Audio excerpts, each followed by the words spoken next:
Hello friends, मैं अंकुर श्रीवास्तव आज आपका स्वागत करता हूं परीक्षा मंथन ऑफिशियल यूट्यूब चैनल पे। ठीक, और जैसा कि आप जानते हैं कि इधर लगातार हम लोगों ने इकोनॉमिक सर्वे और बजट की क्लासेस सिलसिलेवार ढंग से ली।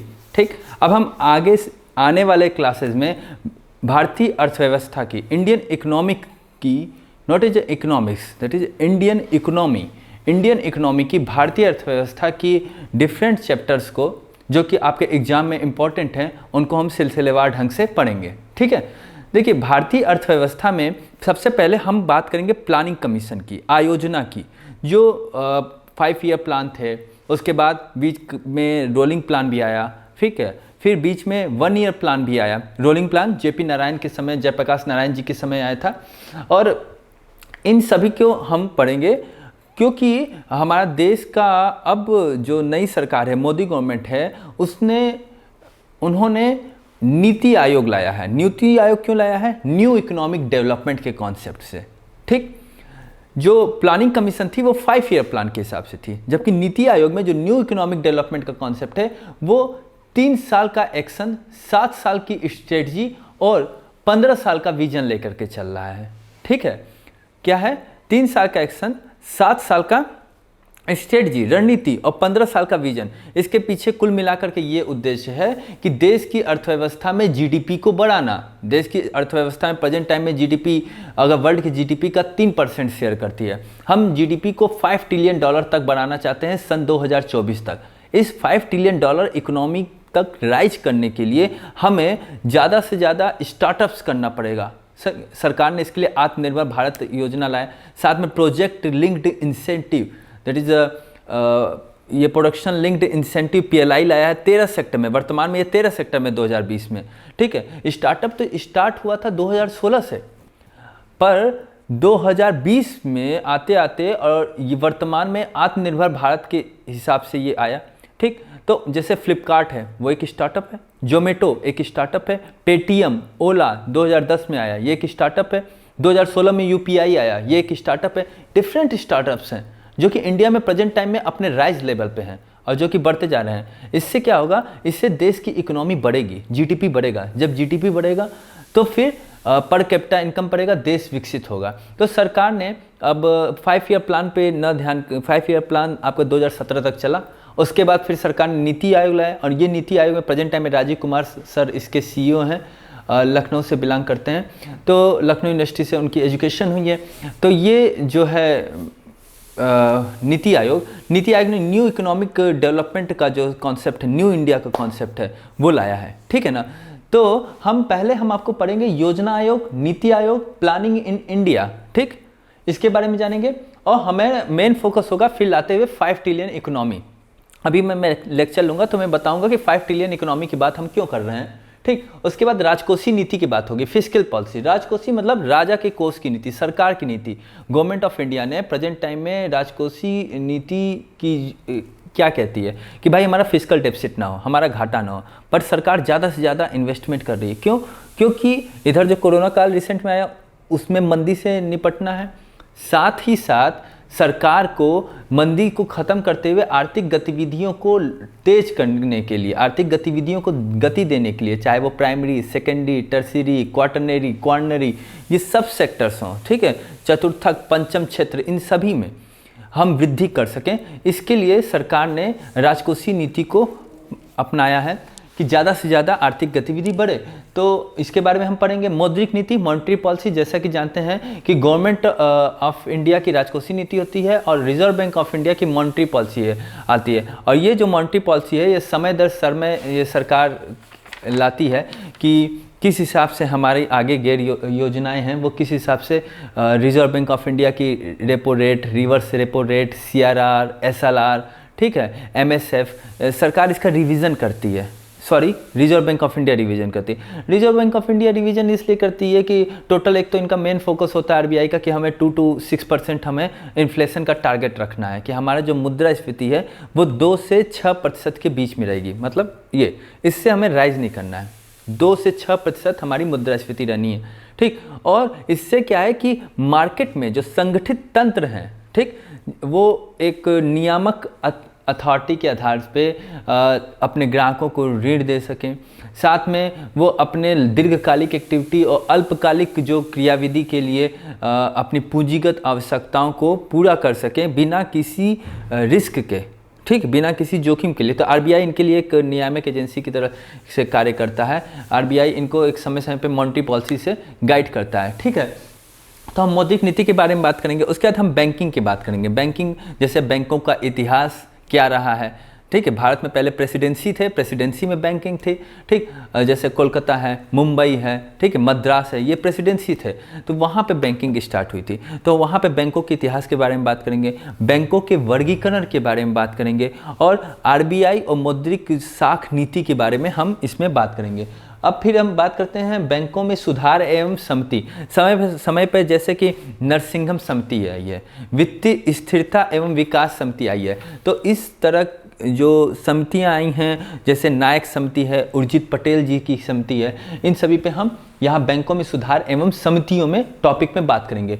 बैंकों का विलय एवं अधिग्रहण, अभी आपने रिसेंट में देखा कि 4 बैंक थे, बैंक ऑफ महाराष्ट्र था, हाँ, एक इंडियन ओवरसीज बैंक था, Indian bank, bank of India था, इन सभी को मर्ज किया जाए। सरकार, सॉरी, इनको तो प्राइवेटाइज करिए। सरकार क्या कर रही है कि 12 बैंक को मर्ज करके 3 या 4 बड़े संगठित बैंक बनाएगी, जिससे कि बैंकों को जो एनपीए के कारण जो लॉस हो रहा है उसकी रिकवरी हो सके, क्योंकि बैंक पुनर्पूंजीकरण करके इस एक बड़े बैंक के रूप में उभर के सामने आएंगे, जो विश्व के में वैश्विक प्रतिस्पर्धा से अपने आप को तुलना कर सकेंगे, ठीक है।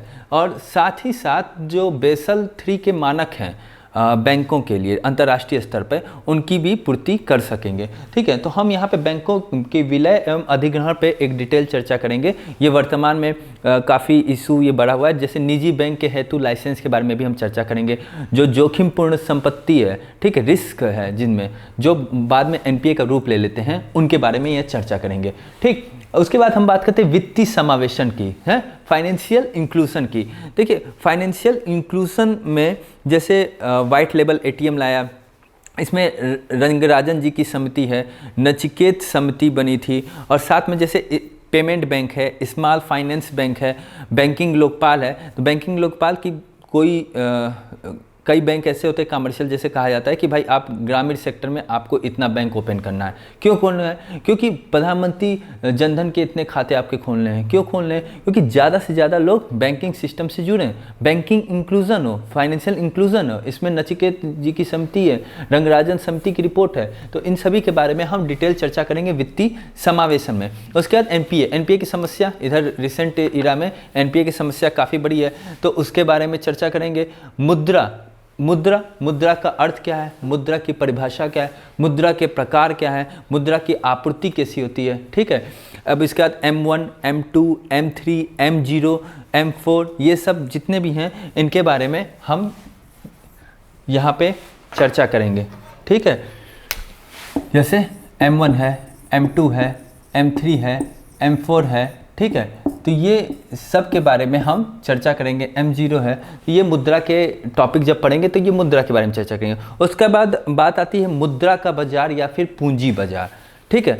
मनी मार्केट है, तो ये कैपिटल मार्केट। तो ये मुद्रा बाजार या पूंजी बाजार क्या कहता है कि इसमें जैसे ट्रेजरी बिल है, हाँ, सर्टिफिकेट ऑफ डिपॉजिट है, कमर्शियल पेपर्स हैं और जीरो कूपन बांड है, प्राथमिक बाजार है, द्वितीयक बाजार है। इन सभी के बारे में हम यहाँ पे मुद्रा बाजार में पूंजी बाजार में चर्चा करेंगे।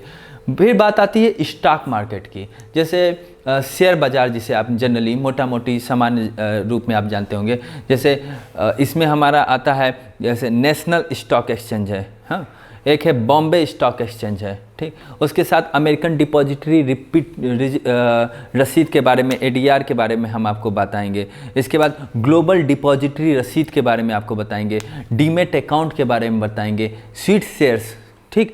और उसके बाद सर्किट शेयर, शेयर के भी टाइप हैं, sweet share, circuit share, demat account. जैसे आपको शेयर बाजार में एंटर करना है, तो जैसे जनरल बैंक में आप काम करते हैं तो आपके पास जनरल अकाउंट होना चाहिए, सेविंग अकाउंट है, करंट अकाउंट है, तो वहाँ पे भी डीमेटेरियलाइज फॉर्म में, एक मेटेरियल फॉर्म में नहीं, डीमेटेरियलाइज फॉर्म में आपको एक अकाउंट होना चाहिए, जिसे डीमेट अकाउंट कहते हैं। इन सब के बारे में, क्योंकि वो शेयर मार्केट में आप एंट्री करेंगे तो वहीं एक वे है, रास्ता है, ठीक है।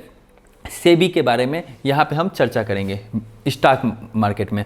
उसके बाद करारोपण की बात होती है। करारोपण मतलब जीएसटी, जैसे टैक्स कर जीडीपी का अनुपात क्या है, वर्तमान में संतुलित है, अभी क्या स्थिति है, आगे क्या स्थिति होगी, ठीक है, उससे कितने फ़ायदे हैं कितने नुकसान हैं, इनके बारे में हम कर जीडीपी अनुपात में बात करेंगे। उसके बाद भुगतान संतुलन। भुगतान संतुलन जैसे हमारे यहाँ जो आयात निर्यात होते हैं उससे जो भुगतान, देश का जो भुगतान संतुलन है, क्या वो देश के पक्ष में है या फिर हमारे हित में नहीं है, ठीक है, किन किन तथ्यों से, किन किन फैक्टर से ये प्रभावित होता है, इनके बारे में हम चर्चा करेंगे, ठीक है। और उसके बाद विदेश व्यापार, ठीक है, फॉरेन जो पॉलिसी है हमारी ट्रेड की, फॉरेन ट्रेड पॉलिसी है जिसके द्वारा हमारा एफडीआई, एफआईआई, ठीक है, फॉरेन पोर्टफोलियो हमारा इन्वेस्टमेंट हमारा आता है, उसके बारे में हम यहाँ पे चर्चा करेंगे। इसके बाद और भी कई पॉइंट हैं जैसे कि प्राइमरी सेकेंडरी सेक्टर्स हैं, जैसे एग्रीकल्चर का सेक्टर है, सर्विस का सेक्टर है। हाँ, जैसे यहाँ पे जगह नहीं है फिर भी यहाँ बता रहे हैं, जैसे आप ये जानिए प्राइमरी सेकेंडरी टर्सरी सेक्टर है, एग्रीकल्चर का सेक्टर हो गया, ठीक, यहाँ पे उद्योग का सेक्टर हो गया, इंडस्ट्री का, ठीक, सर्विस का सेक्टर, इसके बारे में भी हम चर्चा करेंगे। साथ में हम जो भारत की कुछ संरचनाएं, जैसे भारतीय अर्थव्यवस्था की कुछ मूलभूत संरचनाएं हैं, जैसे कृषिगत होने के साथ साथ यहाँ गरीबी के बारे में, बेरोजगारी के बारे में, ठीक है, और गवर्नमेंट ऑफ इंडिया के द्वारा जो समय समय पे जो स्कीम होती हैं, गवर्नमेंट ऑफ इंडिया की जो योजनाएं हैं उनके बारे में चर्चा करेंगे, ठीक है। और साथ में जो गवर्नमेंट ऑफ इंडिया की योजना के साथ साथ कई चीज़ें ऐसी हैं जैसे कि अंतर्राष्ट्रीय संगठन, इंटरनेशनल ऑर्गेनाइजेशन, इनके बारे में भी क्वेश्चन पूछा जाता है, तो हम इंटरनेशनल ऑर्गेनाइजेशन के बारे में भी चर्चा करेंगे। अंतर्राष्ट्रीय संगठन, ठीक है। तो कुल मिलाकर के आप ये हमारा कुल मिला के, अभी इसमें भी एक दो पॉइंट और होंगे, तो कुल मिला के हमारा 20 मॉड्यूल में ये हमारा टोटल प्रोग्राम रन करेगा क्लास। ये हर क्लास जरूरी नहीं कि हम कोशिश करेंगे आपको बेहतर से बेहतर बता सकें, और ये एक क्लास तक सीमित नहीं होगा, ठीक है ना, कि मतलब ये मैंने कह दिया कि प्लानिंग कमीशन हम लोग आप मतलब कुल मिलाकर के आपको समझाने के लिए हम कंप्रोमाइज़ नहीं करेंगे, ठीक। ज़्यादा बेहतर से बेहतर आपको, क्योंकि इकोनॉमी की समझ के लिए इकोनॉमी का एक ओवरव्यू आइडिया होना काफ़ी हद तक ज़रूरी है। तो अगर एक इसको स्क्रीनशॉट ले लीजिएगा, ये हमारा वे ऑफ टॉपिक रहेगा स्टडी का, ठीक है। हम first of all planning in India के बारे में बात करेंगे, देन राजकोषीय नीति, मौद्रिक नीति, बैंकिंग, बैंकों में सुधार एवं समिति, बैंकों का विलय एवं अधिग्रहण, देन व्यक्ति समावेशन, एनपीए की समस्या, मुद्रा, मुद्रा M1, M2, M3, M4, M0, ये डिफरेंट टाइप के मुद्रा हैं। मुद्रा का अर्थ क्या होता है, उनका परिभाषा क्या है ना, आपूर्ति कैसे होती है मुद्रा की, इन सब के बारे में चर्चा करेंगे।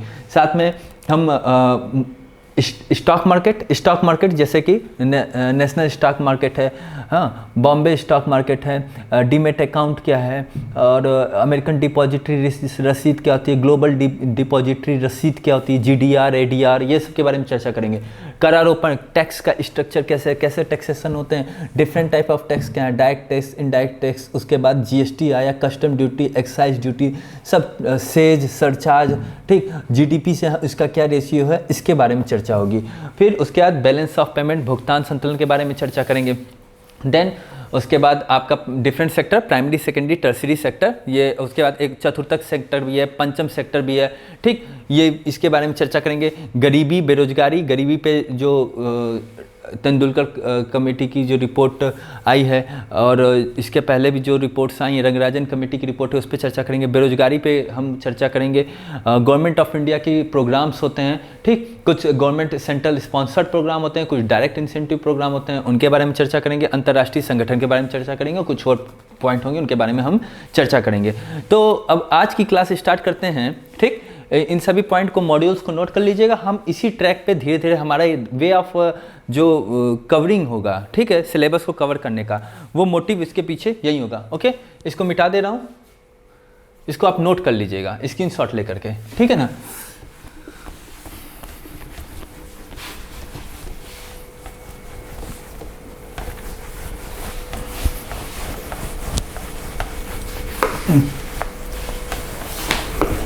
फर्स्ट ऑफ ऑल बात करते हैं जैसे इकोनॉमिक हमारी कैसे ट्रेंड कर रही है। जैसे हमारी जो इकोनॉमी है वर्तमान में उसका ट्रेंड क्या है, इसके बारे में हमने आपको इकोनॉमिक सर्वे में बताया था। ठीक है, इकोनॉमिक सर्वे में ये बताया गया कि हमारी इकोनॉमी जैसे पिछले साल क्या थी और अब हम उसमें क्या क्या हमें विकास के किस पायदान पे पहुँचे हैं, आगे हमें क्या स्टेप्स लेने हैं, इसके बारे में हमने आपको ट्रेंड बताया था।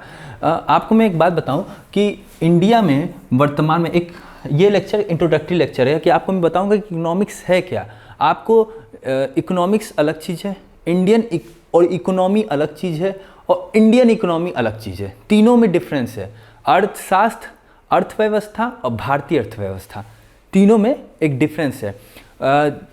देखिए भारत में करीब करीब 18% पूरे वर्ल्ड की पॉपुलेशन रहती है, मतलब 138 करोड़। जैसे कहने में अच्छा लगता है 125 करोड़, बट वर्तमान आप देखिएगा अब जो सेंसस आएगा वो अप्रॉक्स 138 करोड़ है और ये 138 करोड़ इंडिया में है। अच्छा चाइना में कितना है आपको आइडिया है? चाइना में करीब करीब 140 से लेकर के 145 करोड़ है। ठीक है, तो ये इंडिया का है और ये चाइना का है। ये हम धीरे धीरे चाइना पे ही हम पहुंच जाएंगे। मतलब अगर आप इंडिया और चाइना की पॉपुलेशन को आप कवर कर दें तो टोटल ये बनाता है 40%। पूरे वर्ल्ड की जो है 40% जनसंख्या आपको मिल जाएगी, हर छठा व्यक्ति आपको इंडियन मिलेगा। ठीक, तो रिसोर्सेज क्या है वर्ल्ड लेवल पे, तो ये इंडिया की पॉपुलेशन इतनी है और मतलब परसेंटेज में 18% 138 करोड़। और अगर हम इसको रिसोर्स में अगर हम देखें तो रिसोर्स हमारे पास कितना है इंडिया के पास? रिसोर्स का मतलब देखिए हमेशा वर्ड रिसोर्स पकड़ के चलिएगा। रिसोर्स का मतलब होता है संसाधन। ठीक, संसाधन हमारे पास कितना है? संसाधन हम जिसे जीडीपी में काउंट करते हैं। जैसे वर्ल्ड लेवल पे संसाधन ये करीब करीब 90 ट्रिलियन है। अगर वर्ल्ड लेवल पे बात करें तो वर्ल्ड लेवल पे, इसको मिटा दें, बात अभी हम इंडिया की कर रहे हैं, तो वर्ल्ड लेवल पे करीब करीब 90 ट्रिलियन डॉलर जो है वो संसाधन है। 90 ट्रिलियन डॉलर। ठीक, ये वर्ल्ड लेवल पे है 80 से 90। और इंडिया का कितना है? देखिए इंडिया का टोटल आप देखेंगे तो 40 से करीब करीब 3%, इसका 2.6% या फिर 3% ही टोटल है। तो ये वर्ल्ड का है, तो इंडिया का करीब करीब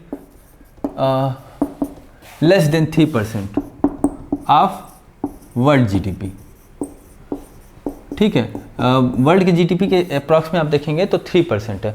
ये जो 3% है 3% भी एग्जैक्ट नहीं है, ये करीब करीब आप देखेंगे तो 2.6% के अप्रॉक्स में आएगा।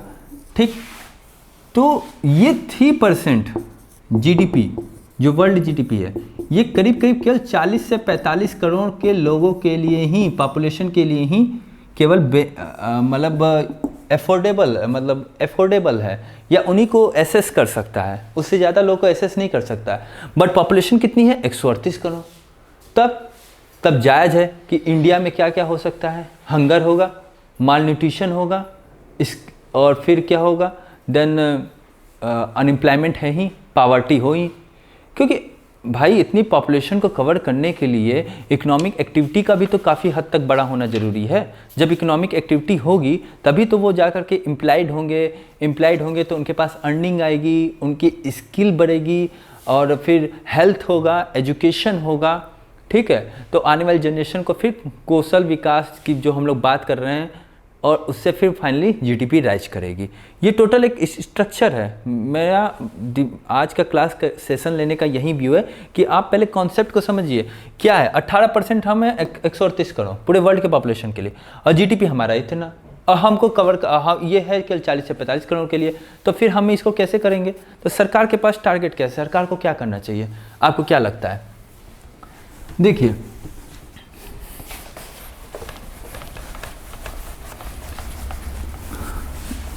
इतने राइज करने पे सरकार, गवर्नमेंट ऑफ इंडिया, सब फर्स्ट ऑफ ऑल जो भी अनडेवलप्ड कंट्री हैं, अल्प विकसित देश हैं, वो विकसित होना चाहेंगे। ठीक, जो भी मैं ये कह रहा हूँ कि जो भी अनडेवलप्ड कंट्री हैं उनको करना है विकास, उनको कन्वर्ट होना किस में? विकसित कंट्री में। तो विकसित कंट्री में कन्वर्ट होने के लिए उन्हें क्या करना पड़ेगा? अपना जीडीपी बढ़ाना पड़ेगा। वो कितना है? हमारे भारत में प्रेजेंट टाइम में यही तो हो रहा है कि हमें जीडीपी को राइज करना है। जीडीपी राइज करना है क्योंकि हमें इस पॉपुलेशन को कवर करना है। और उसको कितना करने की बात कर रहे हैं? हम कह रहे हैं $5 ट्रिलियन कर देना है, $5 ट्रिलियन तक। कब तक? 2024 तक। ये हमारा टारगेट है। पर क्या $5 ट्रिलियन इतना सफिशिएंट है? नहीं, ये $5 ट्रिलियन भी करीब करीब आप देखेंगे तो ये $5 ट्रिलियन भी केवल 80 करोड़ लोगों के लिए ही सफिशिएंट है, 80 करोड़ पॉपुलेशन के लिए सफिशिएंट है। तब बाकी कहाँ जाएंगे? फिर हमें कुछ समय बाद हमें फिर से जीडीपी को डबल करना पड़ेगा, ठीक है, फिर से राइज करना पड़ेगा। तो ये नहीं है कि हम केवल ये 2024 के $5 ट्रिलियन तक ही हम रुक जाएंगे, हमको जीडीपी को राइज करना पड़ेगा, ठीक, अपने आने वाली जनरेशन की एक्टिविटी के लिए। आपको ये जान करके हैरानी होगी कि यूएसए की पॉपुलेशन कितनी है? 35 से 34 करोड़, और उनके यहाँ वर्ल्ड का 24% जीडीपी जो है वर्ल्ड की उनके यहाँ है, ठीक, 24% कह लीजिए, या फिर कह लीजिए $21 ट्रिलियन, $21 ट्रिलियन। एक ये टोटल यूएसए की बात हम कर रहे हैं, ठीक। अगर आप जापान के लिए लीजिए तो जापान की कितनी पॉपुलेशन है? करीब करीब 12.5 करोड़ पॉपुलेशन है, और वो जीडीपी कितनी है उनके यहाँ? $5 ट्रिलियन। जहाँ हम अभी जाने के लिए बात कर रहे हैं वहाँ पे ये हैं जापान। जैसे जापान आर्थिक रूप से काफ़ी समृद्ध देश है, ठीक। यूएसए हो गया, जर्मनी, जापान हो गया। जर्मनी में आप देखेंगे कितने? जर्मनी में करीब करीब 8.5 करोड़ पॉपुलेशन है, और वहाँ जीडीपी कितनी है? वहाँ जीडीपी $3.8 ट्रिलियन है, $8 ट्रिलियन। तो कहने का मतलब ये है कि यूएसए की स्थिति देखिए, जापान की स्थिति देखिए, और अपने इंडिया की स्थिति देखिए, ठीक। तो हमें मजबूरी है कि हमारा तो केवल 40 से 45 करोड़ ही लोग अपना जी खा सकता है, जो उनको रोटी, कपड़ा, मकान, बैंडविड्थ, शिक्षा, कौशल, हेल्थ, जो बेसिक नेसेसिटी है वो मिलेगी, ठीक। और ये फंडामेंटल राइट है। आर्टिकल 21 में क्या कहा गया है? आर्टिकल 21B भूख के लिए कहता है भोजन मिलेगा, ठीक है। तो हमारा फंडामेंटल राइट, और 44वां संविधान संशोधन ये कह देता है आर्टिकल 21 कि हमें लाइफ को डिग्निटी के साथ जीना है, ठीक। और आर्टिकल 21 का जो बी सेक्शन है वो क्या कहता है कि भाई भूख से कोई नहीं मरेगा, मतलब भोजन मिलना, ये फंडामेंटल राइट है, ठीक। एनएफएस से इसके लिए लाया गया नेशनल फूड सिक्योरिटी एक्ट, ठीक। 44वां संविधान संशोधन क्या कह देता है? 44वां जो कॉन्स्टिट्यूशनल अमेंडमेंट जो बिल आया था, उसमें 44वां संविधान संशोधन जो हुआ उसमें क्या अमेंडमेंट जो किया गया, उस अमेंडमेंट में क्या कहा गया? उसमें यही कहा गया कि आप कभी भी 21 को निरस्त नहीं कर सकते, कहा गया। पर क्या रोटी, कपड़ा, मकान सबको अवेलेबल है? क्या हमारी इतनी जीडीपी में जो इसमें 40 से 45 करोड़ बंदा ही अट सकता है, क्या उसमें 148 करोड़ लोग को अटा पाएंगे?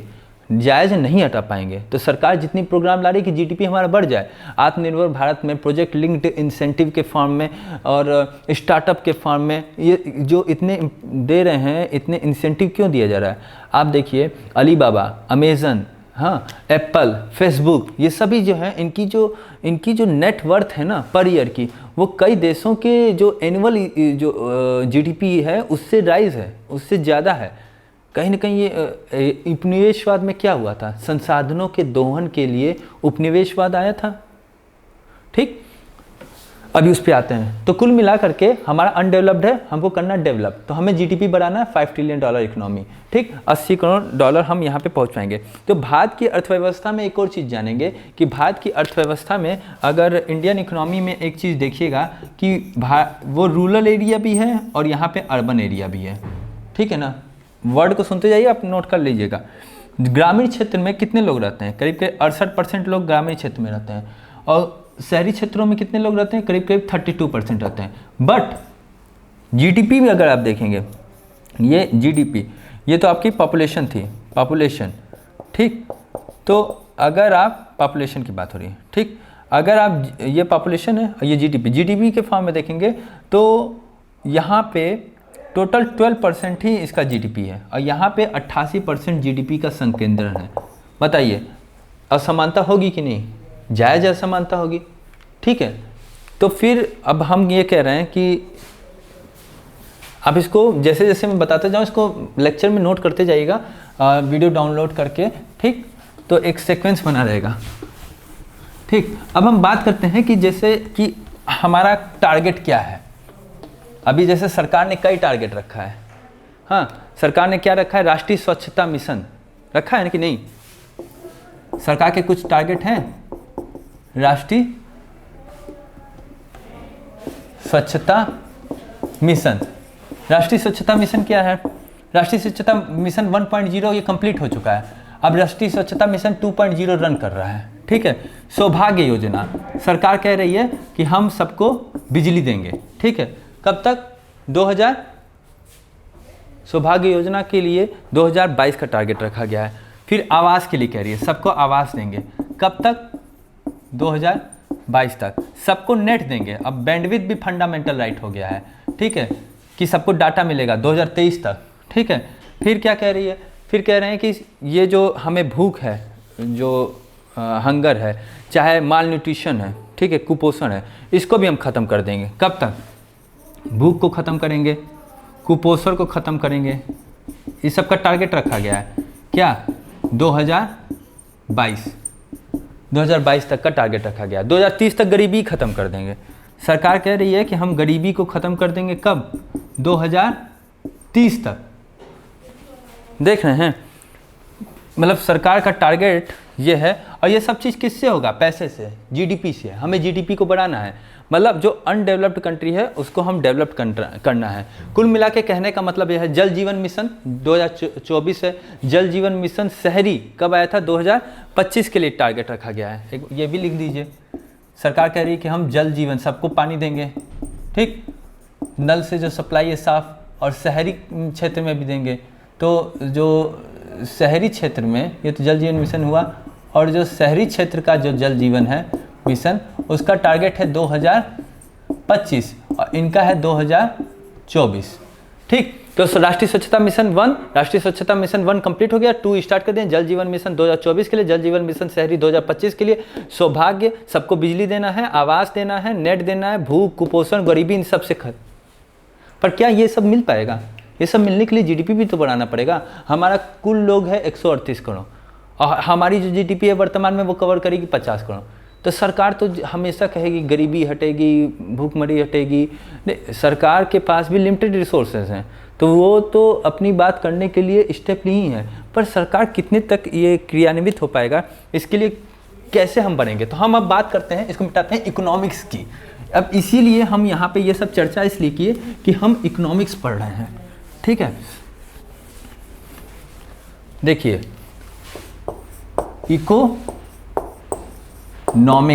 मतलब क्या है, अर्थशास्त्र, अर्थशास्त्र, इसको मिटा दें। अर्थशास्त्र का मतलब क्या होता है? अर्थ मतलब मुद्रा। अर्थ का मतलब क्या समझेंगे? अर्थ का मतलब मुद्रा नहीं। देखिए, अर्थशास्त्र में 2 चीज़ होती हैं, एक होता है अर्थ, अर्थ को आप क्या कह सकते हैं, मुद्रा कह सकते हैं, और क्या कह सकते हैं, संसाधन। पर आप संसाधन पकड़ के चलिए, पूरे इकोनॉमिक्स में आप संसाधन, रिसोर्स को पकड़ेंगे, ठीक। और शास्त्र, शास्त्र का मतलब क्या होता है? शास्त्र का मतलब थ्योरी, सिद्धांत। संसाधन का सिद्धांत, थ्योरी ऑफ रिसोर्स। तो इकोनॉमिक्स क्या है? इकोनॉमिक्स है थ्योरी ऑफ रिसोर्स, संसाधन का सिद्धांत, ठीक है। देखिए, क्या है कि पहले 5 ईयर प्लान चलता था, अब नीति आयोग आ गया। नीति आयोग आ गए तो अब क्या कह रहे हैं कि नहीं भैया, अब ये 5 ईयर प्लान से नहीं हो पाएगा कुछ, अब हमें क्या लेना पड़ेगा, एक्शन, स्ट्रेटजी और रणनीति बनाना पड़ेगा। एक्शन कितने साल का लेंगे हम? 3 साल का। रणनीति कितने साल के बनाएंगे? 7 साल की। और विजन कितने दिन का लेके चलेंगे? 15 साल का है। तो इसमें आत्मनिर्भर भारत है, project linked production linked incentive है, ये सब स्कीम, PLI स्कीम, ये सब लॉन्च करेंगे। तो भारत, देखिए भारत वैसे सुपर पावर है, संसाधन के क्षेत्र में भारत सुपर पावर है, नहीं है सुपर पावर। देखिए अब सुपर पावर के सेक्शन का कहने का मतलब ये है कि कुछ चीज़ें हैं, जैसे भारत के अगर भौगोलिक स्ट्रक्चर को देख लीजिए, ठीक, तो भारत के भूगोल में अगर देखेंगे तो भारत में सभी टाइप की जो जलवायु हैं वो पाई जाती हैं, ठीक है। दूसरी बात है भारत में जो चट्टान देखेंगे तो चट्टान ओल्गोसीन, हाँ, Paleocene, Miocene, Carboniferous, Triassic, Jurassic, Cretaceous, Cambrian, Precambrian, सभी टाइप की चट्टानें आपको मिल जाएंगी। पर्यावरण देखेंगे तो पर्यावरण के रूप में भी 8% जैव विविधता जो है हमारे भारत की संसाधन से परिपूर्ण है, ठीक है। भारत सांस्कृतिक रूप से भी परिपूर्ण है, ठीक, कितने धर्म भारत में ओरिजिनेट हुए हैं, ठीक, सामाजिक तौर पे और उसके बाद राजनीतिक तौर पे भारत सबसे बड़ा एक लोकतांत्रिक व्यवस्था में है, ठीक है। डेमोक्रेटिक कंट्री के पॉइंट ऑफ व्यू से कहा जाए तो भारत की अपनी एक पहचान है डेमोक्रेसी में, ठीक। तो अगर प्राचीन में देखिए क्या था, तो ये चीज़ समझ में है, अर्थशास्त्र का मतलब अर्थ, मुद्रा, संसाधन, और शास्त्र का मतलब थ्योरी ऑफ रिसोर्स। देखिए प्राचीन काल में, एंशियंट टाइम में दो ही चीज़ें थीं। एक थी तो जैसे हमारे यहाँ सिविलाइजेशन, इंडस सिविलाइजेशन, उसके पहले कापर एज था, ठीक है, फिर जो स्टोन एज, मतलब हमारे यहाँ सिविलाइजेशन बहुत पुरानी है, बट जो भी अब हम इकोनॉमिक्स पढ़ रहे हैं, जो भी चीज़ वो वेस्टर्न थॉट के हिसाब से देखते हैं। वेस्टर्न थॉट में देखिए दो चीज़ होती हैं। अगर प्राचीन टाइम में देखेंगे तो दो टाइप की सभ्यता काउंट करते हैं। एक सभ्यता को क्या कहते हैं, ग्रीक सभ्यता, और दूसरी क्या होती है, रोमन। रोमन कहाँ के है, इटली से, और ग्रीक कहाँ से है, यूनान का। और ये कोई भी अगर वर्ड होंगे या तो ग्रीक के होंगे या फिर रोमन के होंगे। तो इकोनॉमिक्स जो होती है वो आया है, जैसे एक होता है ओइकोस और यहाँ एक होता है नॉमस, इनको मिला करके आपका बना है इकोनॉमिक्स, ठीक, ओइकोस नामस। तो देखिए ओइको का मतलब होता है हैबिटाट और नॉमोस का मतलब होता है हैबिटाट का अध्ययन, रूल, नियम। तो नामो का मतलब होता है नियम, दैट इज रूल। और ये क्या होता है, ओइको का मतलब होता है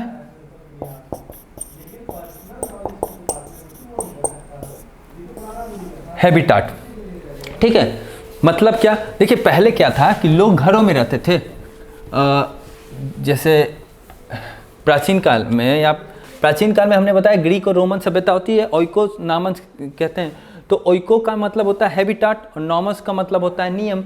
ये है रूल ऑफ होम, घर का नियम। घर का नियम किसके लिए, जैसे घर चलाने के लिए क्या चाहिए भाई, संसाधन चाहिए। और इन संसाधन, जब संसाधन अगर आपके सीमित होंगे, ठीक, तो सीमित होंगे तो आपको क्या चलाना पड़ेगा, एक नियम लाना पड़ेगा। और उस नियम के थ्रू ही इन संसाधन का क्या करेंगे, हम प्रबंधन करेंगे। और जब हम इसको प्रबंधन करेंगे तब हम इसको इकोनॉमी कहते हैं। ये इकोनॉमी आएगा, दैट इज अर्थव्यवस्था।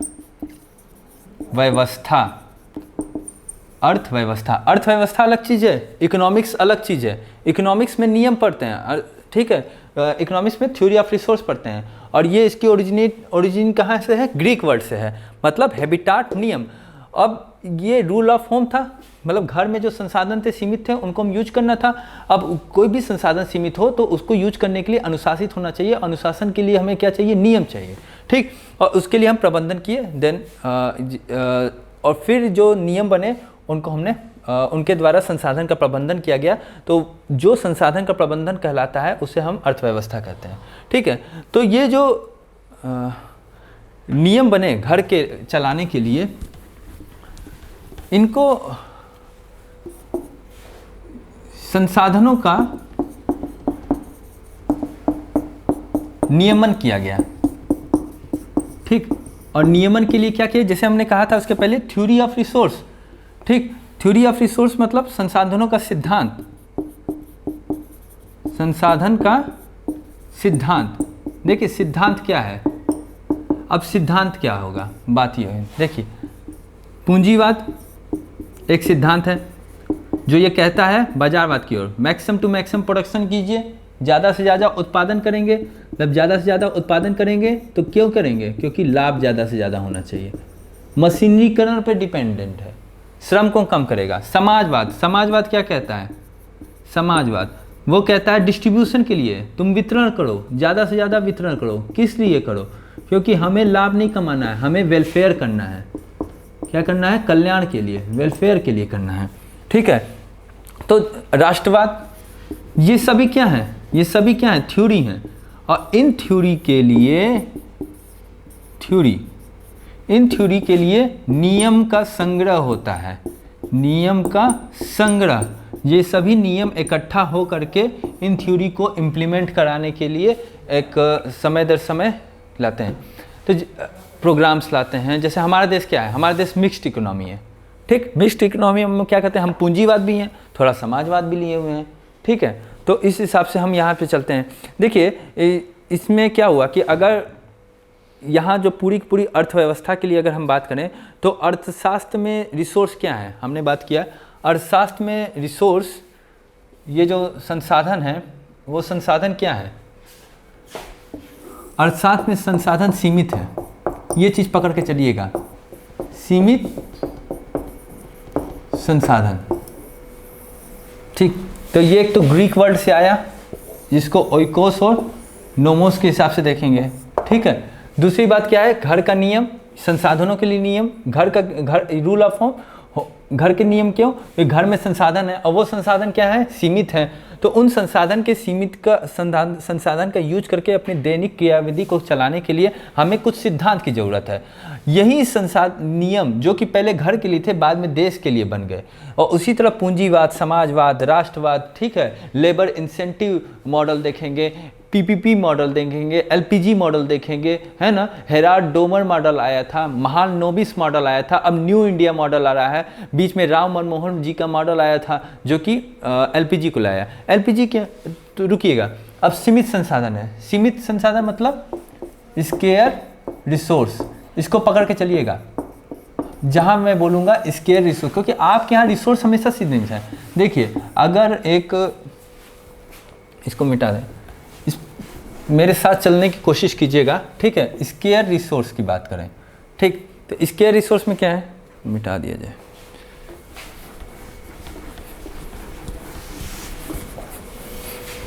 अगर स्केयर रिसोर्स है तो आपके पास क्या है? संसाधन बहुत कम है। तो आपको क्या करना पड़ेगा? कुछ नियम बनाने पड़ेंगे। उन नियम से ये समय दर समय इनको यूज किया जा सके। देखिए नागरिक क्या कहेगा? नागरिक कहेगा कि ज़्यादा से ज़्यादा मैक्सिमम यूटिलाइजेशन कर सके। ठीक, नागरिक के तौर पे। उद्योगपति क्या चाहेगा? उद्योगपति चाहेगा कि ज़्यादा से ज़्यादा उसको लाभ हो। और एक गवर्नमेंट क्या चाहेगी? गवर्नमेंट चाहेगी ज़्यादा से ज़्यादा वेलफेयर हो। ठीक, तो इन सोर्सेस का इन सीमित सोर्सेस का नागरिक की, उद्योगपति की और गवर्नमेंट की इच्छाओं को पूर्ति करने के लिए हम मॉडल लाते हैं। ठीक, हमारा तो खुद ही कॉन्सेप्ट है वसुधैव कुटुंबकम का। आर्टिकल 51 क्या कहता है? आर्टिकल 51 डीपीएसपी में वसुधैव कुटुंबकम के लिए पूरी दुनिया परिवार है। आर्टिकल 51 नहीं कहता है डीपीएसपी में। आर्टिकल 253 क्या कहता है? कहता है ना कि हम अंतर्राष्ट्रीय शांति बनाने के लिए कार्य करेंगे, सही राज्य का दायित्व है। आर्टिकल 297 ये क्या कहता है? आर्टिकल 297 ये कहता है ना कि हम अंतर्राष्ट्रीय संधि में मानवता को हम प्रायोरिटी देंगे। तो ये सब चीज़ें हमने किया। तो आज हमने आपको ये बताया कि इकोनॉमिक्स क्या है और इकोनॉमी क्या है। इकोनॉमिक्स क्या है? जो रिसोर्सेज का थ्योरी ऑफ रिसोर्स, और उन रिसोर्स का, स्केयर सीमित रिसोर्सेज का हम यूज करेंगे तो उसके लिए प्रबंधन करेंगे और वो नियम के द्वारा प्रबंधन करेंगे, उसको हम इकोनॉमी कहेंगे, अर्थव्यवस्था कहेंगे। तो आज के लेक्चर के लिए यही। ठीक, आगे हम नेक्स्ट लेक्चर में इन स्केयर रिसोर्सेज को प्लान्ड करने के लिए प्लान्ड वे में कैरी ऑन करते हुए $5 ट्रिलियन के इकोनॉमी तक पहुंच करके अपनी जीडीपी को बढ़ा करके 138 करोड़ की जनसंख्या को लाभ देने के लिए जो न्यू इंडिया मॉडल है, ठीक है, नीति आयोग का, वो कैसे एक्शन स्ट्रेटजी और इनसे पीएलआई और आत्मनिर्भर के द्वारा आगे बढ़ रहा है, इस पे हम चर्चा करेंगे। और आपको क्रमगत, ठीक है, हम कांग्रेस प्लान, उसके पहले बॉम्बे प्लान, ठीक है, और एक एम विश्वेश्वरैया साहब थे, बहुत बड़े इंजीनियर थे, सिविल इंजीनियर थे, कर्नाटक मैसूर का जितना भी उन्होंने स्ट्रक्चर सिंचाई का है वहाँ पे उन्होंने ही डेवलप किया। तो वो सब चीज़ें वो प्लान भी पहले आया था, सबसे पहला प्लान उनका था, ठीक है। वो सभी प्लान को लेते हुए, ठीक, 1950 में जब देश आज़ाद हुआ तब, उसके बाद जब हेराल्ड डोमल मॉडल बना, फिर पीसी महालनोबिस जी का जो मॉडल आया, देन राव मनमोहन जी का मॉडल जो 1991 में एलपीजी का आया, और देन फाइनली अब जो न्यू इंडिया मॉडल आया है मोदी जी सरकार में। तो ये सब चीज़ों के बारे में चर्चा करेंगे। धन्यवाद। और अब कल नेक्स्ट सेशन में हम आपसे मिलते हैं, तब आगे की पढ़ाई कंटिन्यू करेंगे।